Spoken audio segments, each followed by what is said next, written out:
Our news takes us to New York at the Ford Foundation, to be specific, as Bayelsa State Governor Douye Diri joins global leaders, researchers and diaspora groups for a high-level dialogue on oil pollution in Nigeria's Niger Delta.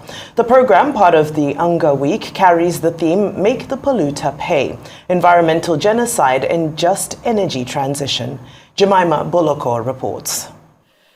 I am here at the Ford Foundation here in New York, where the governor of Bayelsa State, Douye Diri, is having a high-level meeting during Hunger Week. The theme, Make the Polluter Pay, Environmental Genocide and Energy Transition.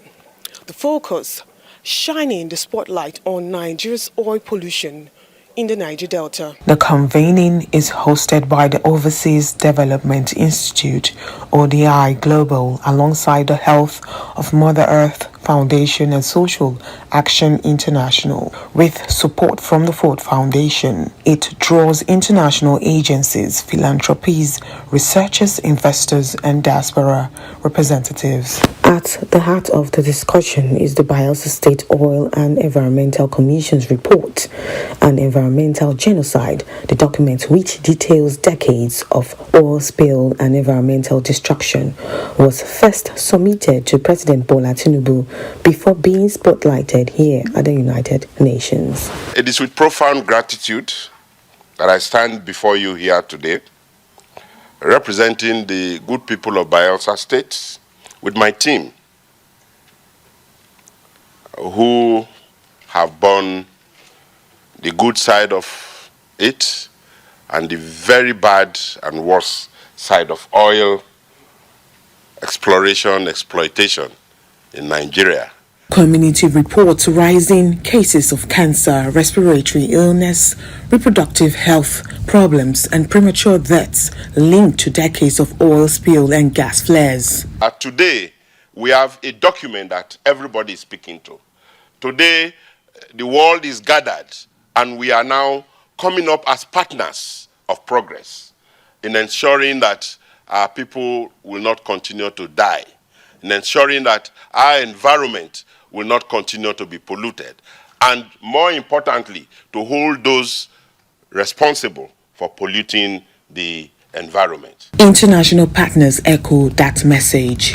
The report strikes me to be a really momentous piece of work in terms of the data that it brings together, the way in which it has demonstrated the degree and the range of impacts that oil extraction in the Niger Delta has had on human lives, on the environment, on future generations.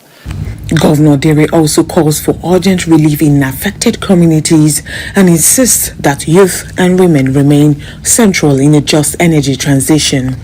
The governor stresses the need for decommissioning obsolete oil facilities that still leak toxins into farmlands and rivers.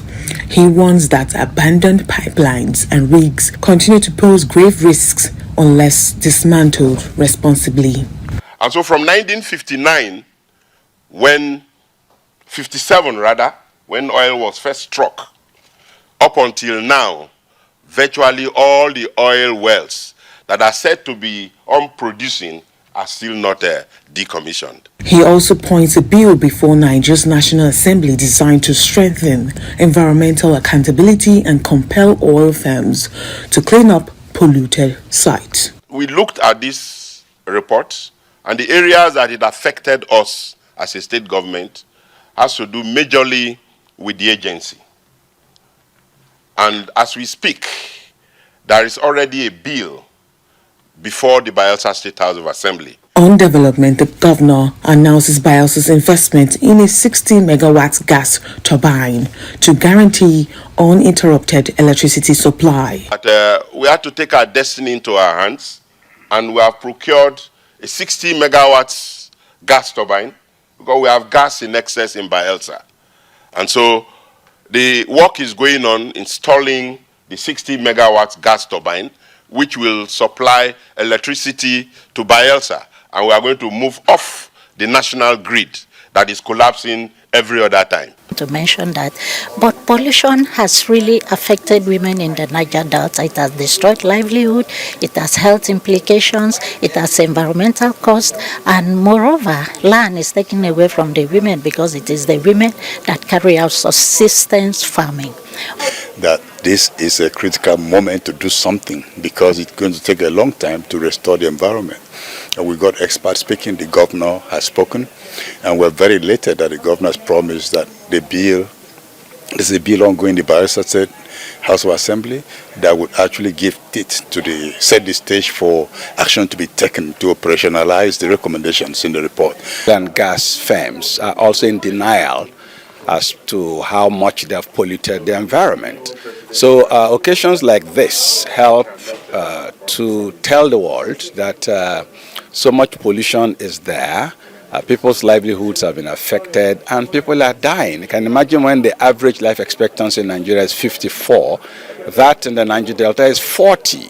And so all this point to the fact that there is pollution everywhere. So much oil money has been made, but it is not available for the people. That the partners in the whole of this affair are now taking it up, moving it from the commission now to an international working group, a consortium of various partners coming together to work. It means that there is hope for cleaning of our environment, there is hope for payment of reparations to our people, there is hope for the restoration of our ecosystem. From the United Nations Week, the governor of Bayelsa State says the oil pollution in Nigeria is not just the country's struggle, but a global test for justice. I am Jemima Boloko reporting here from New York.